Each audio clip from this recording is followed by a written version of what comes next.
Yeah, Nils Higdon, my old friend. How you doing? Doing great. Happy to be here. Yeah, happy Greetings to to have you. everyone in internet land Sure. at the famous Maxwell Drum Shop in Chicago, Illinois. Well, Chicagoland. Yeah, we're a little west out here in Glendale Heights. Now you live. Why don't you tell me a little bit about? We were just talking about that earlier. Right. Where do you live right now? So, Steve, I think you might be trying to stalk me. No, I live in Pilsen. You know it, Nils. You got my number there. Right. I live in Pilsen in the great city of Chicago. I've got a secret life on the side where I'm a jazz musician that my family doesn't even know that I play the drums. But yeah. Anyway, sorry. So continue. yeah, no. Lived in Pilsen the last 14 years or so. Yeah, I grew up both in Chicago and the suburbs. And, yeah, my family, we lived in Mexico when I was really young. But, yeah, grew up here. And I've known this gentleman, Internet Land. I've known this gentleman since we were, 15, 16 years old or something. No, before that, I think. Well, yeah, so you were in like Winfield, I think, right? Yeah, I went to West Chicago High School. I grew up in Wheaton, so I knew maybe even through Grant, we That's right. We had a mutual friend, and Yeah. I remember I knew you when... Grant installed this light for me, by the way. No wonder it's a great light and installed well. He's a great friend. I still hang out with him all the time. Excellent, yeah. Not Two all the thumbs time up. because we both have kids now, but every now and then I should say. Yeah, and then if I remember correctly, I used to be a janitor at Corner Bakery, which I know is very impressive. And I Corner remember Bakery. Where was this one? it was in Donata. Okay, nice. And then I remember meeting you at Einstein Bagels. Did I work there at that point, or did we just meet there? Because at one point I worked at that one, and that's the one on County Farm Road in Roosevelt, right? Yeah. So They just closed. I actually wanted to go there and see if it was still open, and they just closed. The Boston Market, though, that we used to borrow like napkins from and stuff when we ran out, they're still open. well, that's good.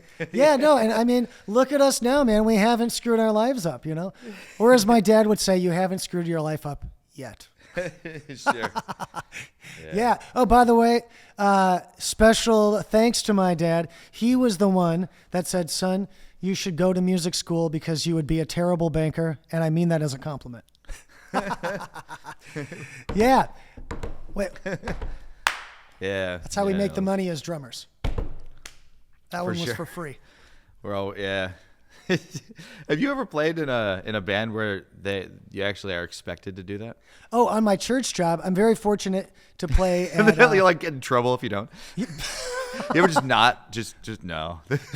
Joke didn't land for me. So There we go. I think this is the gig where I'm expected to do that. But on my church job, I'm really fortunate to work at Grace United Methodists in Naperville. Really cool people. oh, so you're in Naperville a lot. Yeah, every Sunday morning. I don't I get live up. in Naperville, you know. Oh, wow. I don't get up early for just anyone. But them I will. And It's a great city. I like Naperville. yeah, it's cool. I think I'm going to have to leave because I want to buy a house, and I don't think I can afford one in Naperville because I've got a condo now. Oh, And but yeah. So Nils, let's get to kind of like early in your life. We can kind of stop, you know. all right. Stop saying it was kind of a maybe a slightly uninteresting start for some people because we're talking about like, you know, just people that we know, but we're catching up. Right. So it's an honest conversation here. Yeah. When you first got into music, you said you were in Mexico for a little while and then like what you want to talk about early life and stuff I wouldn't know about because I've never actually The fabled folklore of Nils Higdon. yeah. So my family lived in Mexico. My parents lived there a number of years. And then, but they're originally from Chicago. And Were they in Mexico City? Or? yeah, Mexico City, DF. And then, but you know, I only lived there about a year or so. And then, we lived in, my parents are divorced. My dad lived in the city. My mom lived in the suburbs, like West Chicago area. And I'm trying to think, like, I always loved music since a young age. I remember there's a picture somewhere of me trying to play a guitar. Now I was confused when I was a young child thinking I would play the guitar. Because guitar ain't drums. Yeah. But there's a picture of me with no shirt on because I rocked out even then. And no shirt on, holding a guitar, trying to play it. And you're pretty fit, man. Do you do gigs now that are no shirt gigs? Shirtless gigs? Yeah. I mean, of course I do. The last one of those that I did, just everyone left. I don't know what the problem was. Well, Steve, I just bulked up to 145 recently. Yeah. So, I want to throw that out there. We were just talking about this, how you have, you want to gain weight and then I want to lose weight. And for some reason, it's so difficult for us. Yeah, man. It's always kind of been like that for me. Well, I'm saying this while I'm drinking a beer, so. But there's a really funny story. This is totally true. That ever since I was little, I would go to Chinatown, and there's this one store. It's not there anymore, unfortunately. It's called the Chinatown Bazaar, right there on Cermak and Wentworth. And there was this old grandma that was working there, really nice woman, and she's hilarious. And there was 2 weeks where I went twice. Like it was about within the span of 10 days or so. And the first time, this elderly Chinese lady, she saw me from the back with the ponytail and I had my jacket on. And okay. I'm like really thin, and she said, "Excuse me, miss, excuse me." Oh, yeah.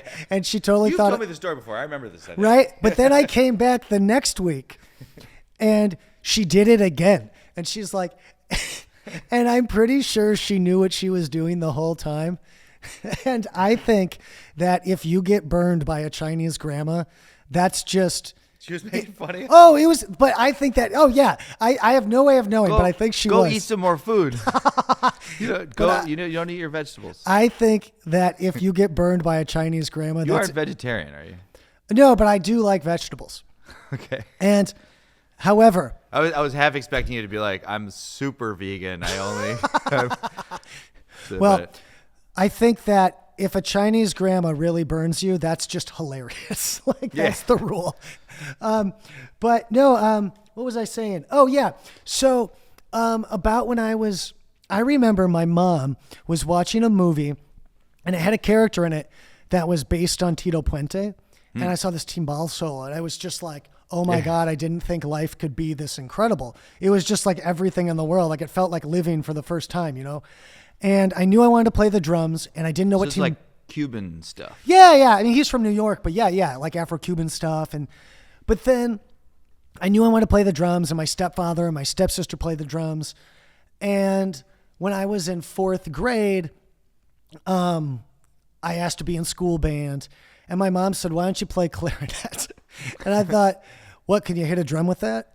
And so anyway, sure. As time went on, I also got introduced in 8th grade. The elementary school I went to finally got a full-time music teacher, Bob Shimyankovich. Oh, nice. It's always great to say people's names for the record of history, right? Who made an influence in your life. Oh yeah, and he was cool because he did and still has the really great approach of. Teachers are so important to the future of humanity. Oh God, yeah. That's one reason I'm getting my master's right now. I'm hoping to be a college professor. Yeah. And I do a lot of teaching. I love it. For me, it's been really great. And I never wanted to be a musician and not teach. So I'm really fortunate to have that opportunity. I never really wanted to teach. I always just wanted to play. Yeah. I went through a point where... And I mean, I do a little bit, but yeah. Yeah, for me, like, I thought I wanted to be a band director at first, and maybe I still will be at some point, but I kind of had the opposite thing where I was like, I wanted to be a teacher, but I wanted to make sure I did it in the right way. Like, I didn't want to be the guy that showed up for the check, because newsflash, I think if you're going to do something for the money, you should do something that makes more money than being a music teacher. Yeah, probably. I would be. Right. First rule. Do something that, fill that. But it's funny, like, depending on whatever craft that you decide, whatever you deal in often becomes, like, you have a lot of that. And some people decide that they want that to be money itself. So they're not interested in, like drums or vintage cars or maybe building like a really nice piece of furniture or like making like an more efficient system. Sure. It's just money itself that interests. Yeah. Which is, I mean, I can see money can mean like safety, I think. Yeah, right. So I understand, where people are coming from. But and me personally though, I always wanted to kind of write music. Writing is a tremendous skill to have. I love writing. I don't consider myself a master at it, but I love it. I think it's an essential part of being a musician. And on the subject of money, I want to throw out two things. Sure, right? Yeah. You never know what topic is next. Here, exactly, right? We keep We're it such wild. old buddies that. Right. Well, I want to throw out two things. The trick is not that this is easy. You got to have enough, but you got to know when enough is enough, right? Sure. And then the other thing is, I injured my hands in the past, and it's your livelihood. Right. But I want to throw this out for everyone in internet Be careful land. if you're a musician. Oh yeah. Even if you just play music for like fun. Oh yeah. But this is the you rule a about whole nother level if you injure your hands, you've got to tell everyone it's from holding all your money. Yeah. Right? Right. That's the rule. You're getting for all these big gigs you're doing. Yeah, hey, I mean, sometimes I do Warner some cool Brothers gigs. is cutting you some big checks for your. Right. But actually, speaking of that reminds me of a couple things. I've got some really exciting stuff coming up in the future. I might actually have to bleep that out. I wonder if I said that. Yeah. Probably not. I don't think so. Well, one of my projects that I'm working on, I am finishing grad school, so that's super exciting. I'm doing my thesis on teaching through popular music. It's a bridging traditional By the way, education. what I just said was a joke because like there's just sometimes these big companies, they own like everything and they get all the residuals, and that's how musicians kind of make money by writing songs. Mm-hmm. And so I'm just saying like, well, are they listening? I could get in trouble. Exactly. On that note, I'm going to shamelessly plug myself. Oh yeah. So, doing my thesis on teaching through popular music, a kind of bridging traditional education and jazz and poppy music, doing that. You're doing masters? Or my master's in percussion pedagogy at Northeastern with Tina Laughlin, Travis Heath. Amazing school. Northeastern rules, everyone. Throwing that out there. I am near completing a handbook I wrote for my students about, it's called a practicing guidebook. It's a step-by-step guide on how to practice basic things. Super fun. Features many of my pictures of my cats. Angel and Don Juan, your treats are coming. We're going to put pictures up of the cats. And how we are. We talked about this earlier. Oh, yeah. Yeah. I like to say that I identify as a cat lady, not a cat gentleman, because cat gentleman isn't hilarious. Right? And then, another project I have coming up, this is sometime down the road, is I'm going to take my experiences from injuring my hands, and I want to, I'm working on writing it's going to be totally free because you should never profit off this information, writing a guide of everything I learned from getting injured to help people not do so. Was it a technique issue or what happened? Oh, good question. And so it's kind of a bizarre situation. I did get injured 3 times because go big or go home. And it also happened at a point in time where I went through catastrophic stress. So, hey, that's how life goes, right? And so I did have some physical problems behind the drum set, not employing good posture. Like my solos, I would lean over too far, and I was holding the sticks too tightly at times. And also, my body couldn't handle the stress of playing while also being under catastrophic mental stress. And so it was kind of a mixture of both. And through that, I learned a ton. And so that's all going to be coming up. And then, if anyone has questions about their hands. I wanted to ask because you were playing kind of a lot, and then for a little while, because I still talk to some people. Of course. Maybe do one of the most accomplished saxophone players that I have the luxury of getting to play with Andy every now Schlinder, and yes. Again. Yeah, you know what I'm talking about? Yes. Yeah. So Andy, I got to get him into one of these days. Yeah. Absolutely you do, man. Maybe I can.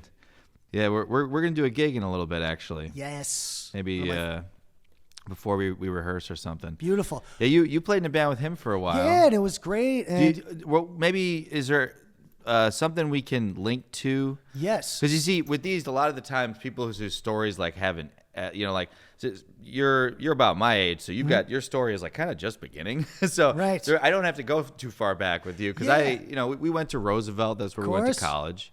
Yes. And then that's why we know a lot of the same people. But yeah, we can talk more about kind of what you're doing now. Yeah, 'Cause that's yeah. really what this Of is course. the time. Now, really quick, I want to throw this out there to internet land. Okay. That if anyone injures their hands or is concerned about it, Sure, because sure. I haven't completed this thing yet, but I do still have all the information, just email me. It's nilshigdon@gmail.com. So NilsHigdon@gmail.com. Also, I have a website, which is just nilshigdon.com, and you can. Nice. Yeah, you got did they like exercises or something like that? Well, yeah, there's a bunch of stuff. Everybody hurts sometimes. Yeah. Yeah, there's that, and then Mouse. also there's You ever get mouse problems from too much computer work? yeah, mouse or holding the steering wheel too tight, like washing the Sure. dishes, gripping them. There's all sorts of stuff. Stretches maybe. Yeah, there's some stretches that really help, and there's some exercises. The big things that I took away from it, posture. There's easy things we all slip into, like how to avoid holding the sticks too tightly. And You also were playing a lot. Yeah, I think, right? was. I was playing How a lot. many nights a week think you were playing at At the that peak? point in time, my all-time high is 25 gigs in a month. But at that point, I was doing. That's kind of a lot. Yeah, it's like Yeah, I was playing. I think I must averaged have gotten throughout pretty the. old. It can, man. That's one reason I love teaching for so many reasons. But I think that at that point in time, I was doing probably about 15 gigs a month on average. This was before Corona and stuff. And there's other things that they like don't. well before. Yeah, Because you had your issue like would have been like 8 years ago. yeah, it's kind of right around when I started working at the shop again. Got done. Remember I used to do. Did you ever see my food trucks? Did you ever? Yeah, man, it was great. Oh yeah, we got to talk about that. So that group you were playing with, the kind of marching, the brass band, yes. and you still play with them? I maybe? still do. Wonderful group. The little group that could. Amazing. It's really cool music. It's super fun. Second line music, very close to my heart. Yeah. And we were at the Revolution Brewing opening of their Yes. new, I think their new, and I brought my food truck and you just happened to be there. And I was Yeah. like, it's still. It's right. So I've always. Did you have any food from us? Probably. We were probably out by then. I think you were, and we also got stuck. fed by the we brewery. got stuck. We couldn't leave. Of course. So I was just drinking beers. Yeah, I'm really fortunate playing 4-star brass band. That music was Super really fun. Second line music is very close to my heart. Always has been. We'll put a link up. Is there a link of you playing with them? Yeah, there's a bunch of stuff. I have a put that up YouTube if you give it to channel, us, yeah. just Nils Higdon, and that, and on my website.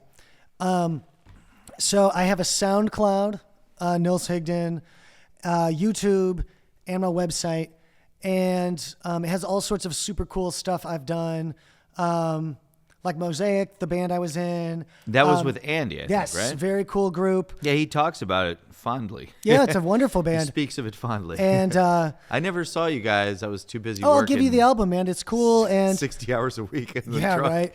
And then I've done stuff with Canopus, which is a band.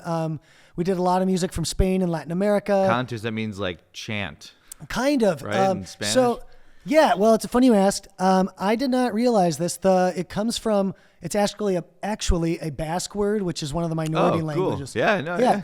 And it They're means interesting. roughly. They don't really know where the Basque language Exactly, came from. yeah. It's the northern region of Spain and also part of France. Yeah. And it translates loosely to the power of song.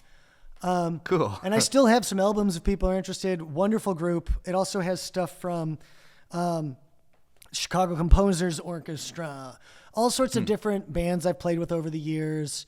Really fun stuff. Also, a vibraphone group I started writing for. Are you playing a lot of vibes? I'm more over the last few years. I started. great, yeah. Yeah, I love the Such a vibraphone. Challenging instrument. Oh yeah, it's so beautiful. I recorded a piece that I wrote recently, and in the recording session, I bombed on my own piece. Oh no, it had happens to do it a happens few to the times. best. I think the best of us. Yeah. Yeah, right. I had this idea for a group that was like loosely like a flamenco ensemble, but with vibraphone instead of guitar. Sure. So the group is cajon, vibraphone, sax, and violin. And I'm really excited about it. But the problem is it's like, there's not even a bass. So if you have a bad day on vibraphone, the piece just tanks. Yeah. Have you ever done a Vibes gig where there was no bass player? No, and like I've done that before. Oh wow! And it was my first time ever playing with them, because I used to have a 240 Volvo station wagon, and I had the Musser Vibes, and before that I had a travel Vibe from Deegan, I think, and I would just put it in the car, and I'd play at like retirement homes and stuff like that. But like sometimes it'd be just like Vibes guitar. Yeah, that's tough. And maybe man. drums and no bass. And it's like you can kind of get through it, but you're trying to play bass lines. If it's a piano, it's no problem. Right. No problem. You do bass lines all day long. If it's an organ, no problem. But Vibes trying to do bass lines, it's just it's interesting. If anyone wants to if anyone wants to give me a 3.5 octave vibraphone, I'll totally take it without shame. They do make them, I think. They do. I've looked into it. Like probably it's not enough range anyways, and they it goes down to the C on the bass clef. They're probably like $18,000. I've looked into it. It's an extra $500 per note. That's actually not that bad. So it ends up being like Yamaha, is it? Ooh, I think so. And they all go up to 4 octaves, but I don't need the high end. But no, the first time with this group, I think I'm going to call it the Flourish Ensemble. I like that name. Yeah. And thank you, Natalie and Erica, Gustavo and Pete. You guys have been great. I know Gustavo. Gustavo is the man. Yeah, he's and great. Wait, so how's he related to this? Oh, he played in the vibraphone group with me. Nice. There's also stuff on my YouTube channel about that. And I recorded it, and I wasn't sure at first that it was going to work because the vibes only go down to like the top F on the bass clef, like the second to highest line. And in my mind, it worked, but my mind is a dangerous place, right? So I just recorded it on my phone. Like I rented a gallery in the neighborhood, and I was like, well, if it doesn't work, like who cares? I'm not going to spend all this money to record something that may or may not work. Sure. And then it actually really, really worked well, and I'm super excited about it.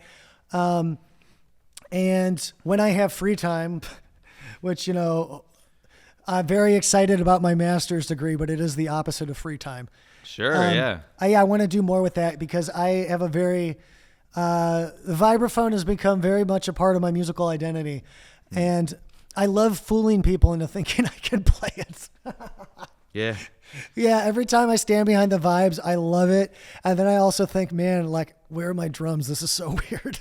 Yeah, sure, yeah. It's not quite your home base. Yeah, right. Yeah. And thank God Ed Harrison taught me the Burton grip because I tried learning Stevens in grad program, and I'm horrible at it. Yeah. I have tiny little hands. I want to get a marimba. That's one of these days. Yeah. You have a warehouse you can fit it in. I don't think anybody has the ability to do the Stevens grip easily. Oh man, it's like the Vulcan. The Vulcan. Right. Yeah. Live long and prosper, bro. Exactly. Right. Yeah.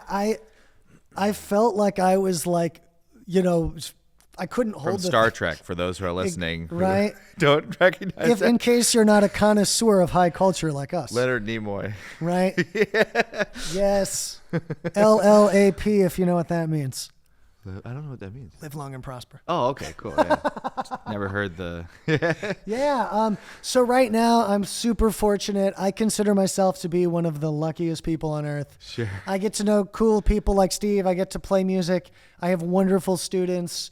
And like, in my mind, I'm still a janitor. Like I'm just a really lucky one. Like I never stopped being a janitor. Right. No, I'm super lucky. I get to play in brass band. I get to have this cool church job. I get to freelance a bunch. I get to play in the super cool vibraphone group. Like, you're always really fun to be around. I think. You gotta have fun at all points in time. And I'm starting to write stuff. for a group I actually play drums in. You know, who would have thought I should write for an ensemble that I like play my main instrument? Did you take composition and arranging?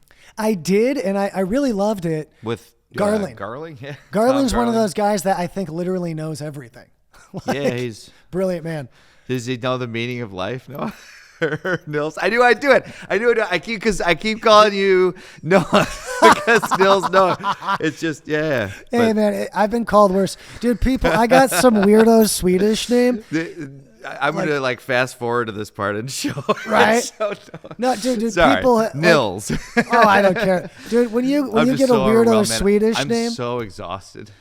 It's fine. Yeah, so I did want to bring that up too. Your name's Swedish. Yeah, my mom is Swedish. And you actually are Swedish too, and so am I. We half have that in common. Swedish, I think. Yeah. Like my family doesn't know our heritage exactly.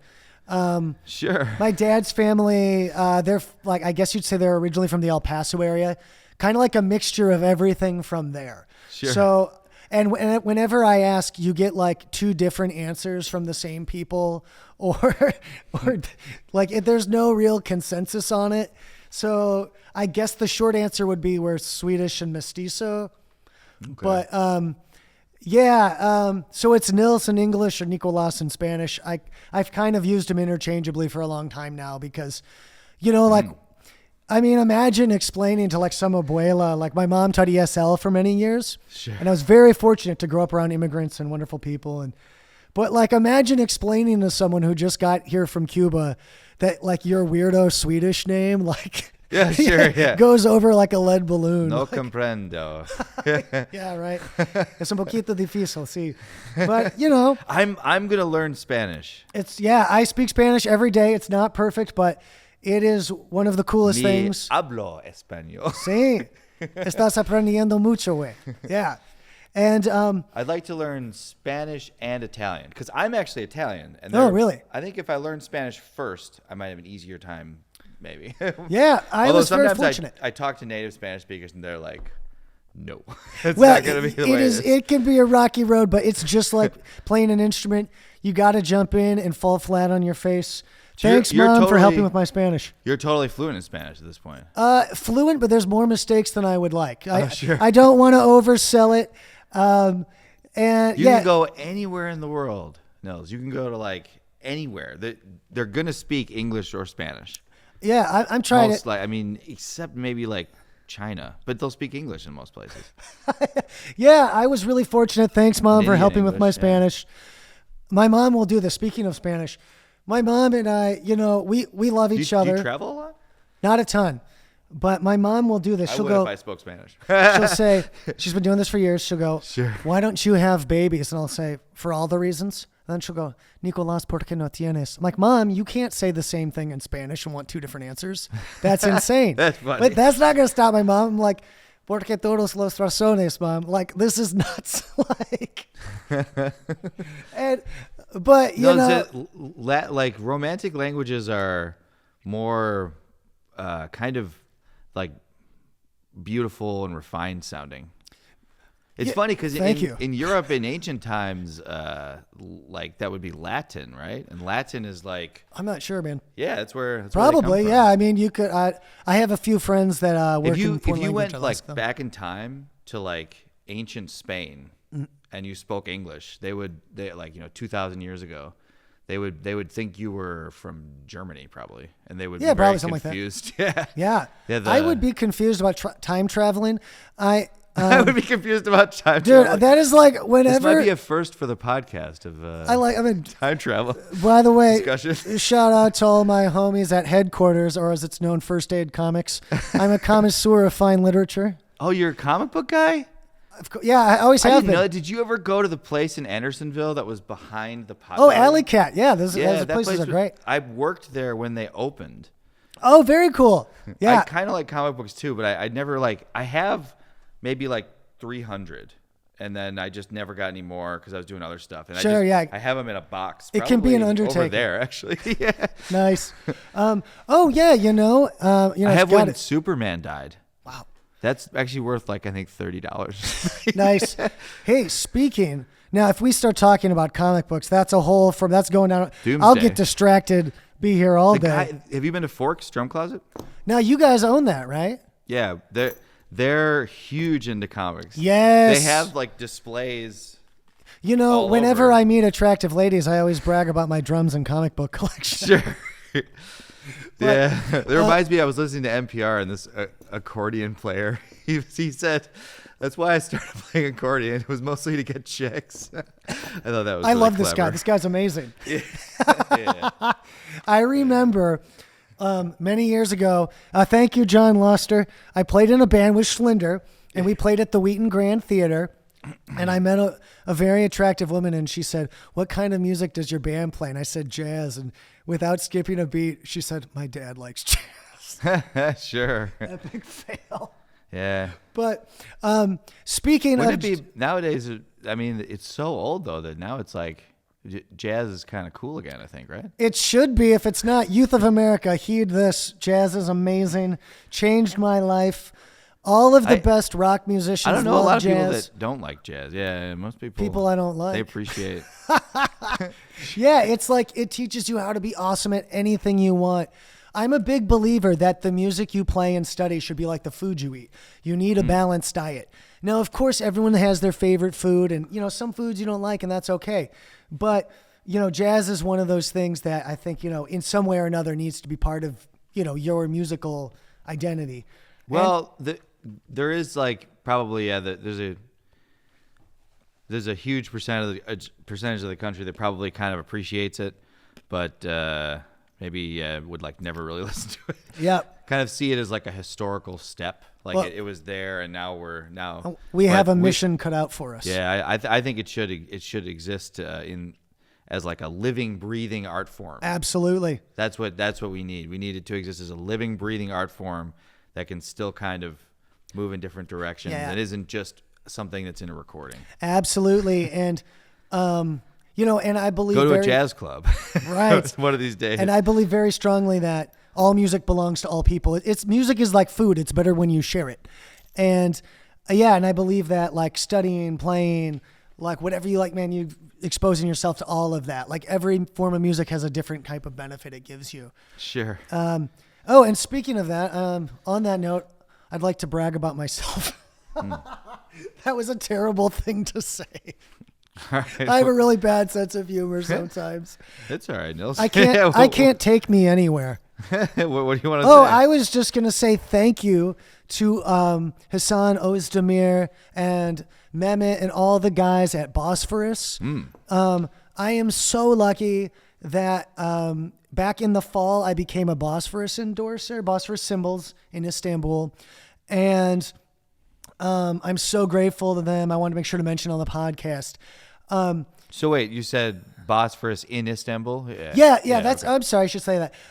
Bosphorus is located in Istanbul in Turkey. Sure, yeah. They are a separate organization from the two Istanbul companies, I believe. We're talking about Bosphorus. They make great stuff. Yeah, my favorite. I've shown you my favorite 22-inch ride. Exactly. Right? It's a really early Bosphorus Master Series that. Oh yeah, is man. Just really. Yeah, it's beautiful and swinging. It's a swinging ride. Yeah, I wanted to say thank you to them because I never really was interested in any sort of endorsement because I'm such a wild stallion. Sure. But I always like the freedom to play whatever. But over the years, like I bought my first Bosphorus cymbal from you guys in the Fine Arts Building. It's an 18-inch Master Series, and I've played it in everything. I've used it as a suspended cymbal in orchestras, rock gigs. I played it in the brass band a ton. It works as a ride. It works as a crash. Like, it's amazing. And over time, I kept going back to them because I found that, everyone makes good cymbals, right? Sure. But they have that special something. They have that special je ne sais quoi, that their instruments really kind of have souls. They're like works of art. And I'm so thankful that the guys at Bosphorus have been excellent to work with, really great people of character, really open to all my sort of crazy ideas for making custom cymbals. And I just wanted to make sure that I mentioned that, and, hopefully I'll be able to play some for you guys soon. Sure. Yeah. Yeah, Nils, It's a great company, I think. So Yeah. you're lucky to work with those guys. Very lucky. And I'm just some scrawny dude from Pilsen, and like lucky they're willing to associate with me. And Hassan likes my cat They're pictures lucky online. to be with you, though. I mean, yeah, I'd make you a symbol. Yeah. Actually, yeah, someday I want to do that. All right. Sweet. Just give me, like I said, but I can't guarantee you're gonna like it, you know. But, yeah. But maybe if you have like I could even probably find one to make for you. Well, you know, I am kind of tied down to them at the moment, but I say tied down in a loving way. No, you just use it for fun, you know. You wouldn't play it Right. out or anything. But you know, I doesn't mean you can't like accept I can accept a gift, Yeah. right? I will. But yeah, they are really wonderful. I want to make sure to mention them. Because really nothing I could ask more. Wonderful people, wonderful artisans, and they have a fine appreciation for cats. That's awesome. So like, yeah, more about like, how about like maybe you're talking about some of your early like guys you've listened to, but what about some more? Oh, so Maybe even more lately, because like I said, we're so young. Okay. It's not like Right. Yeah, but bring it to I'm like 30-6 years old. Yeah, And- we got most of our lives ahead of us, probably. Yeah, most likely. So so I'll just go through this really quick. If we make good decisions. Yeah. Yes, health is paramount to everything. Cheers. Salud, Yeah, we salud, can right? actually, yeah. And Salud. That's yeah. the same in Italian. Yeah, right. And The important words are the same. yes. And so my first inspirations to play music, Tito Puente was a big one. And then also James Brown, George Clinton. That was the stuff that kind of really piqued my interest. I used to run around my dad's apartment singing James Brown songs when I was like, you know, that high. Nice. And The hardest working man in show business. exactly, yeah. And I remember seeing George Clinton in a movie, and I just remember thinking, wow, that's freedom. Like, that's the stuff I want. Yeah. And I loved punk rock. Like, I loved all that What attitude. about Tower of Power? I love Tower Power. David Garibaldi was one of a big influence because, I mean, the guy's like a mad scientist. Like, he has these grooves that, like, on paper, you never thought would ever work, and then you hear them, and it's like perfect. Yeah. And then what about what am I thinking of? What's the band that had like huge Earth, Wind and Fire? Earth, Wind, and Fire, yes. Did you ever? I didn't get them till later. So is that who else in your family is musicians? Oh, so my stepfather played the drums and my stepsister played the drums. Okay. Both some of the coolest people I ever know. And my stepfather unfortunately passed away a few years ago. But yeah, they both played, and they're not professionals, but they were big influences on me. And then when my father got remarried, my stepmom is a pianist, and then I don't know how she's technically related to me, a step aunt. If you show up to enough things, you're in my family. Sure. But she is a wonderful cellist. And I wrote a piece for us a number of years ago, cello and vibes duet. Yeah. And it's super fun. But yeah, I did not come from an overwhelmingly musical household. But yeah, always loved music. And it was also one of the only things I was good at. I was terrible at sports. So I remember a lot of us musicians share that trait.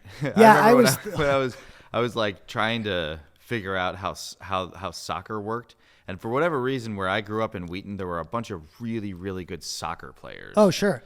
And I remember this one guy, I won't say his last name, but his first name was Mark. And he, because, who knows where he is now. But, yeah, no reason to, but I do remember it. And he would just zip around me. Like, he'd just be gone. And I just, I was like, bigger than, he was kind of, like, really very petite, and just, whoosh, it was like, all right, this is not for me. Yeah, I was always way too much running. I'm not, and playing drums is athletic. Yes.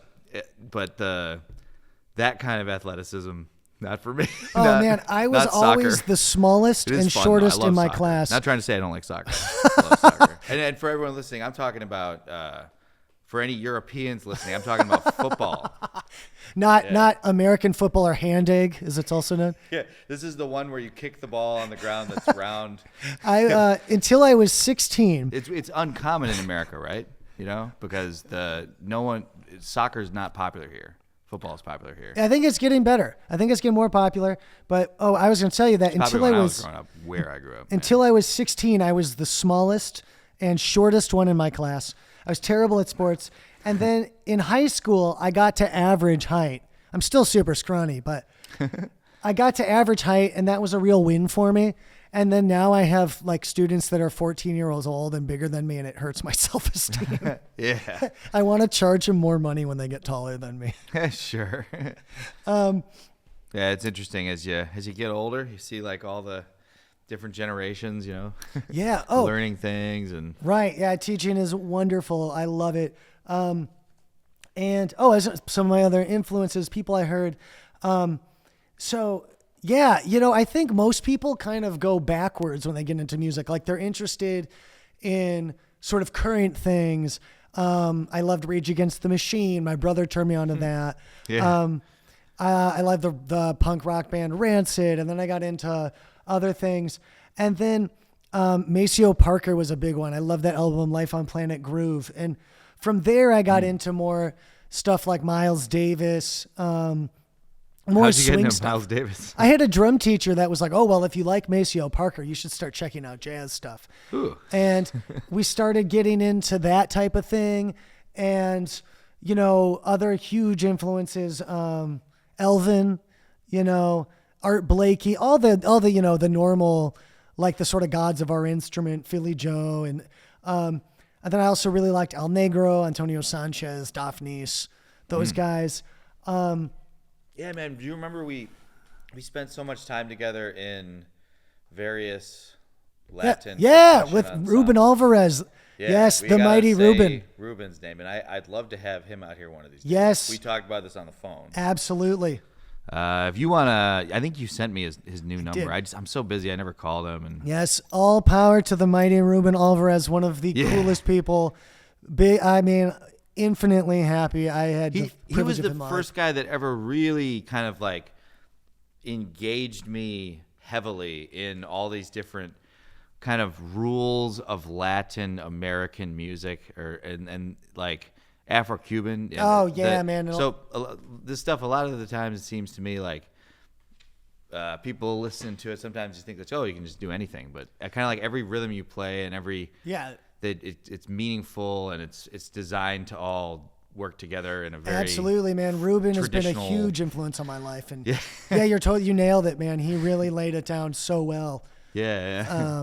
Absolutely great, man. Yeah, and like he was. I remember him. There was a class where we just all played congas. Yeah, the Latin percussion class. Yeah, and I remember him talking about each different rhythm and what it meant. Folklorically. Oh, absolutely. And that class was so important to me because that was a big thing that made me just interested in music forever.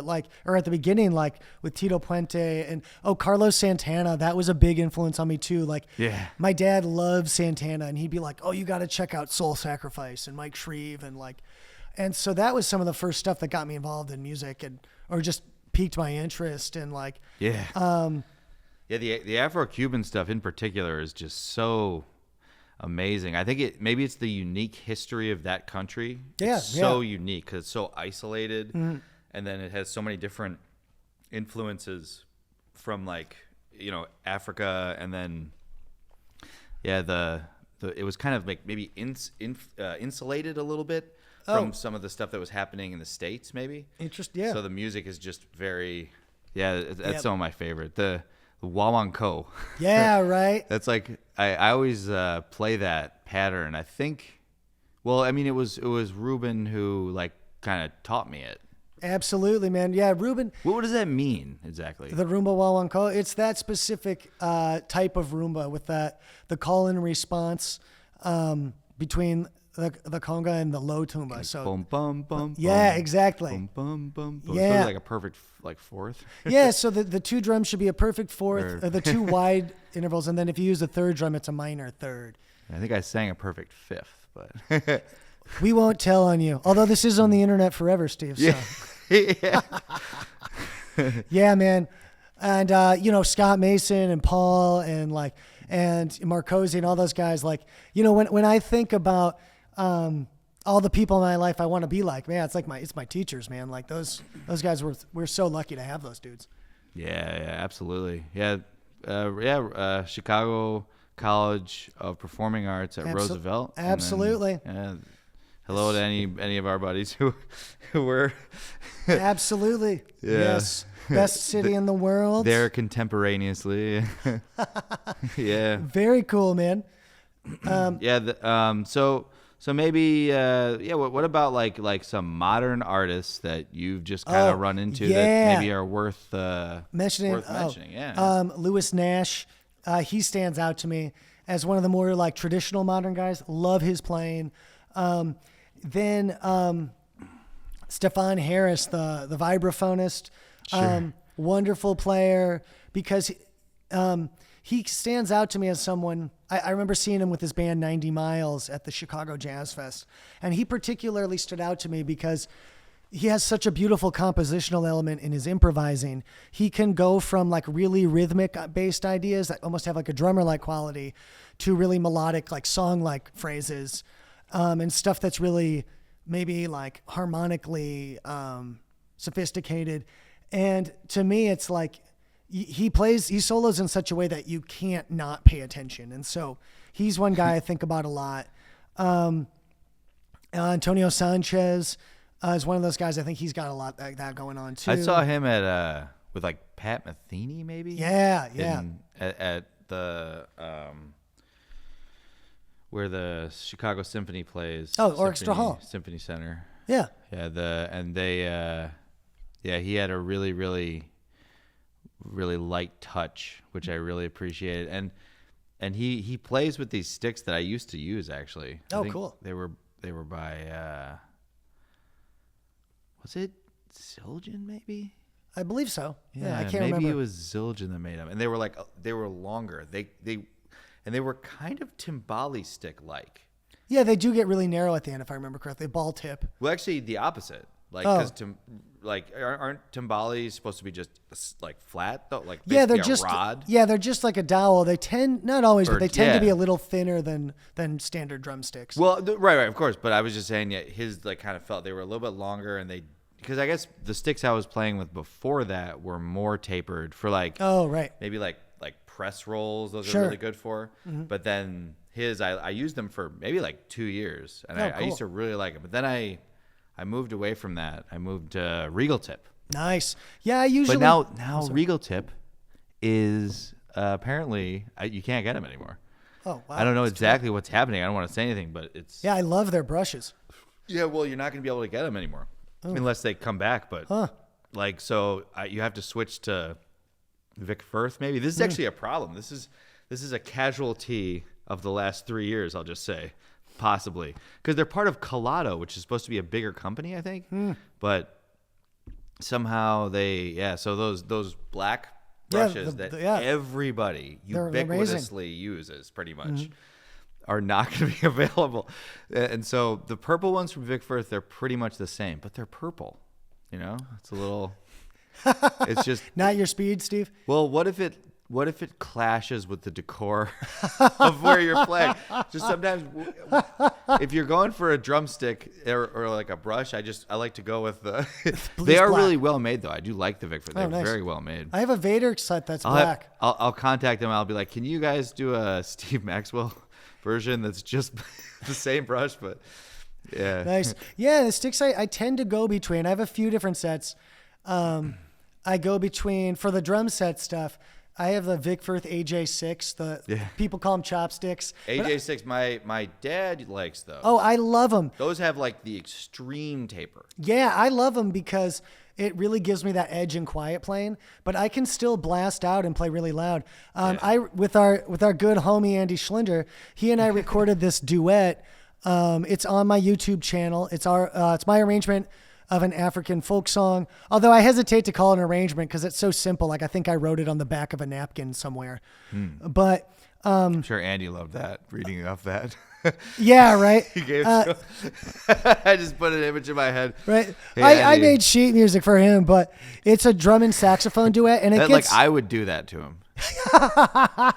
I would, because I'm just so busy. I honestly, I like handwriting music.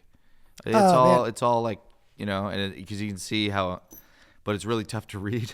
Yeah, I have terrible handwriting, so I never subject people that I work with to it. My music handwriting is probably better than because I switched to cursive. That's wild, Steve. I gave that up like I gave up smoking. Yeah, cursive.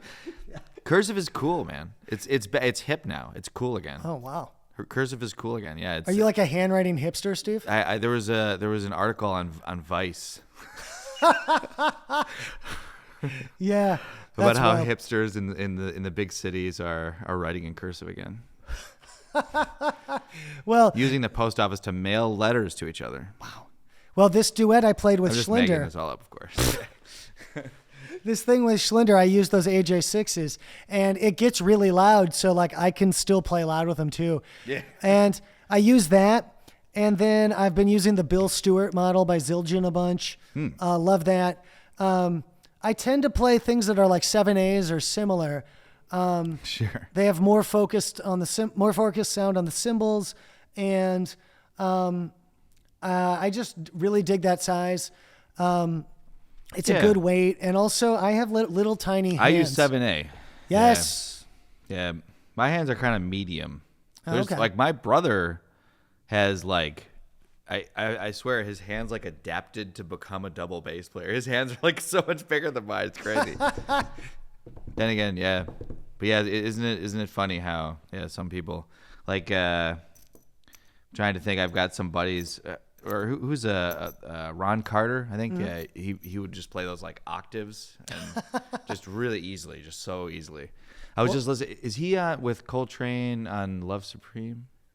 I should know this. You're embarrassing me, Steve. think It's him or so. Jimmy Garrison. I should know, and I'm not sure. Yeah, well, we can look it up later. Yes. I was just listening to that record though, and yeah, it's definitely Elvin though. yeah, it's definitely Elvin. And then piano McCoy-Tyner. yeah. But yeah, there was a solo on there that was awesome. Yeah, whoever Of it course, was. and yeah, I just heard Ron Carter interviewed on NPR for his 85th birthday. They had a concert for him at Lincoln Center, I believe. And what an inspiring guy, man. Super smart. And he not only is a great player, but yeah, really inspiring person too. And I didn't realize this. Not only, obviously he's famous for playing with Train and stuff, but he also He played played with Miles too, right? yeah, and he played Tony with Billy Williams. Joel, and he also played with A Tribe Called Quest, and Yeah. he was practicing the Brandenburg concertos, and just like, what a guy, man. Yeah. Really gets it. Yeah, right on. Yeah. But yeah, so how about anything? This will probably go up maybe 2 weeks from now ish. Anything you want to do, like shout out for a gig or Trying to think. something cool coming up? Yeah. It's summer now, basically. Exactly, Yeah, so right? So beautiful out today. Yes, very Thanks true. for coming down also, by the way. Absolutely, my On pleasure. such a wonderful day. Yeah. I got a bunch of stuff coming up, the 4-Star Brass Band. We can put links if it's after this. It has to be maybe like a month or 2 months Sure, down sure, the road. of course. Yeah. Put some links if people want to come Really see. fortunate that we got a bunch of stuff on 4th of July, and Nice. yeah, other cool stuff. What do you guys do? Do you guys do like is like We've done a bunch of parades. events or like Yeah. neighborhood parades? We did the Wheaton Parade. We did a Wheaton bunch. Parade? Yeah, we've done I that. could have gone to that. Yeah, we've done. You gotta let me know. I will. We've done. We 'Cause usually, that's like on my way home. Right? I would totally go. man, and invariably, it's always like 10,000 degrees, and Yeah, it's great though. That's the energy, man. You guys bring a lot of water, or beer. yes, that's what we do. And I'm always fortunate. I love playing the music. And then every 4th of July, I think, why couldn't our country have become independent in the fall? Sure. Last year, I looked behind us, and I was complaining about the heat because I have no character. And I know what you mean. I remember like high school or Mm-hmm. even middle school. In middle school, we would march probably in the same Right. parade, and it was hot. yeah, and It was behind really us, hot. The drums are heavy, and behind us I last don't know year. if I'd do that gig. If you guys called me and were like, "Hey, we need a drummer right now," I'd be like, "No, I'd probably do it." But yeah, because it'd just be fun. But yeah, it's last hard year, work. I need exercise anyways. right. I was complaining about the heat, and then I turned around, and there was a mariachi band with like full costume on, and I was like, "Man, those guys are way better Americans than me." I wonder what they're made out of. I think they just have superpowers. I think that's what it is. And Should make them out of like linen. If they made them out of linen, who knows? They would breathe. You can wear lots of layers when it's hot. It's just you have to, if there's a little bit of a breeze, and you got to drink lots of water, and like linen and cotton. Those are the ones you want. Cool. I know because I always do. Nice. Well, yeah. What else? I have. I'm very pale, so I don't like to get. Yeah. I also don't like bug bites. Well, who does? Yeah. So we have that, and that band's been great. You know, we've played at the Jazz Festival a couple times, doing brass band parades. Hopefully we'll be back again this year. I'm also doing a private event with Jeff Steitley's organization, DJ and percussion. That should be really fun. Nice. And church job, all sorts of things, teaching stuff. And You got an Instagram you want to throw out? I do have one. That's the coolest thing. TikTok? Right? I don't. I'm not as cool as the youth of America these days. I will put all the. We're still young. Till we're like 40, I think. Yes. So I We're have. still considered like Right. 40 is like middle. Nice. Yeah. So I have. I do have an Instagram, but then my website, NilsHigdon.com. I have the SoundCloud. I believe it's NDH, my initials. Sure. And then YouTube channel, just Nils Higdon. Benefit of having a weird name, you don't have to have any funny things. And then so I'm on Facebook, and then I'll send you all those links. Cool. And then so we're gonna do another little thing here. You wanted to have like talk about a little bit of playing. Yeah, we'll play and then talk about my cymbals a little bit. So I guess anything you want to say, probably say it now. Well, or unless you I guess you can just talk over there. Yeah, we'll be over there. Yeah. And thank you to everyone watching, and thank you to Steve Maxwell Sr., Steve Maxwell Jr., Noah, all the guys here. It's a privilege to know him. For everyone who's listening, basically, we're just gonna pop over to the studio, and he just wanted to play a little bit and talk a little bit. So that'll just be on the second half of the podcast here. So thanks. Very cool. Anything else you wanted to go into, Nils, while we're over here? Many thanks to my cats. Sure. Right? Yeah, always the cats. That's cool. Exactly. And no, I just want to thank everyone, and thank my dad especially. And it's all cool. All right. Well, that's that. All right, let's do it. Thanks for listening, everybody. Thanks, Internet Land. Greetings, Internet Land. It's my pleasure to be here. My name is Nils Higdon, and I'm at the Maxwell Drum Shop, their Chicagoland location, visiting my good old friend Steve Maxwell, both senior and junior, and Noah Ice, the man behind the camera. That was an audience in a massive stadium. Exactly. And I was here to do a podcast with Steve Jr., so check that out. I'm very fortunate. And then I'm also here to do a little bit of demo for you guys. We have here this beautiful Yamaha kit. It's from the 60s. 14 by 5 snare drum, 12 by 8 rack tom, 14 by 14 floor, and a 20 by 14 kick. I came in here, immediately sounded great, tuned beautifully, great heads on them. We're gonna play them for you in just a second. Love these guys, they're beautiful. And the other reason I'm here, I am very fortunate to be an artist endorser with Bosphorus cymbals, and I wanted to play some of these guys for you. A number of these were custom made for me, and I want to say thank you to Hassan and Mehmet over there. The coolest people, all of them, man. I'm really blown away by their professionalism, their willingness to make custom cymbals. I checked in with them on this, and they will take They have never denied me any of my custom requests. They're very open-minded. And so send them an email if you're interested, info@bosphorus.com. And I love these cymbals. They sound like they have souls, like they're works of art. Here we have an 11-inch Master Series Splash, a thin, made for me personally, love it. 10 is too small, 12 is too big, it's great. We have paper thin Master Series hi-hats, great, they cut even in a big band. This here is an 18-inch Master Series ride. I got 15 years ago from the Maxwell drum shop when it was downtown Chicago. Paper thin Master Series ride, and they put a standard size bell on it for me. They had previously shrunk their bell size, but they were gracious enough to make these for me. Paper thin Master Series flat, and it's a 19, and it has a beautiful crash sound, as well as a really cool, unique sort of chime effect when you hit the side of it. Best flat ride I've ever heard. And then this cymbal here, I am especially happy with. I love the guys over at Bosphorus because they always make great gear. None of their cymbals sound bad. Like, it might not be what you're looking for, but they're all so well made.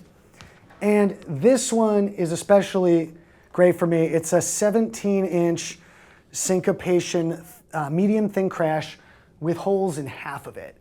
And I got this because I could never find a China cymbal that I really liked. And this works both as a ride and as a crash. And I'm so thankful that they were willing to, one, work with some scrawny dude from Chicago like myself, and that they've been so responsive to just my crazy, outlandish ideas. And that means a lot. I never was interested in endorsement because I'm such a wild stallion. And so if I'm going to work with them, you know, that flexibility is amazing. But here, let's hear these drums. Here, we got a snare drum.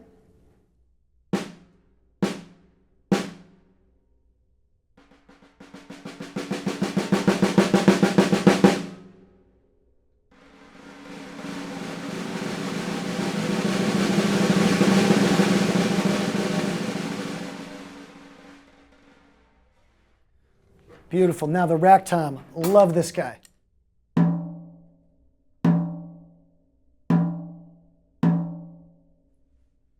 Floor tom.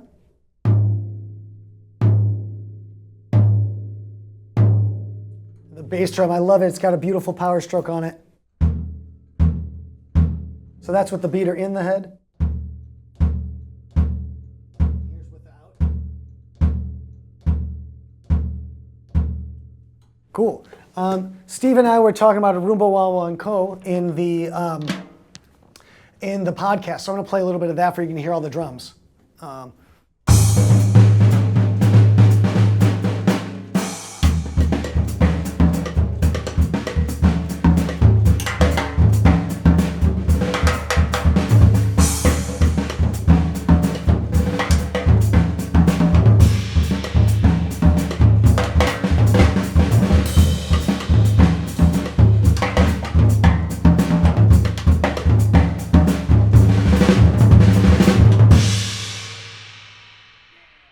And now, let's hear the snare drum a little more. All right, let's do, we'll do some second line.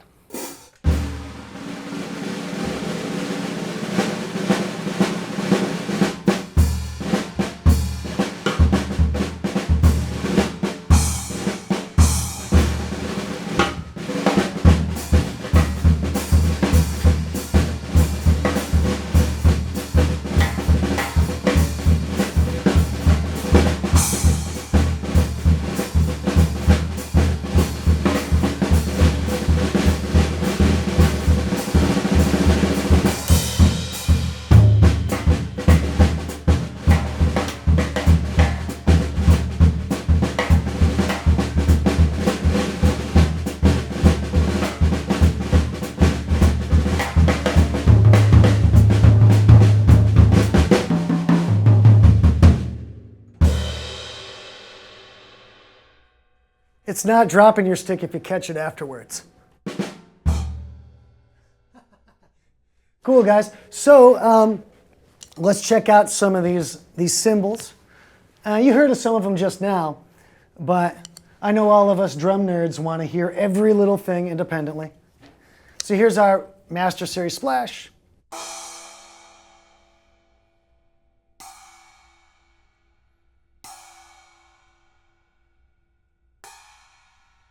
All right, the hi-hats.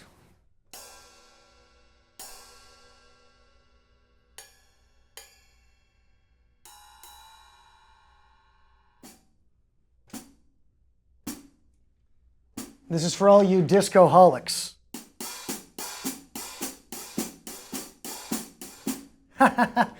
Cool. Now this guy, love this cymbal. I've played it in everything from orchestras to rock bands, lots of jazz. It does everything. So here's the bell.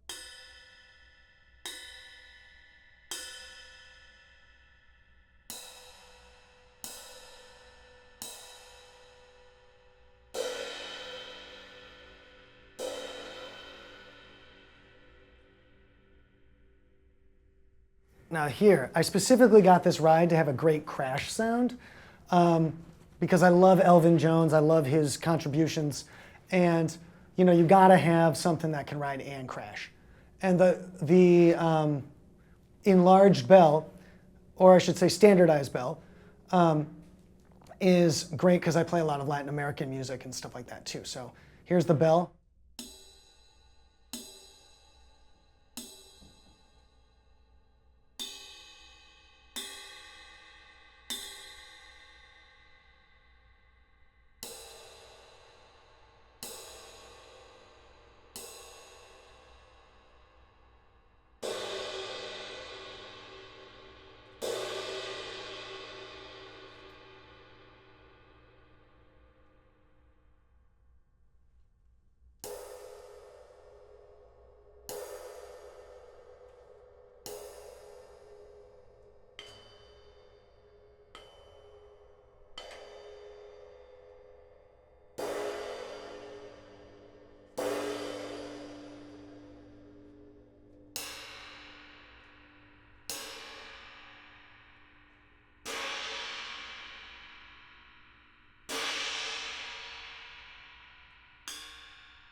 Okay, so cool, let's play a solo.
Thanks, guys.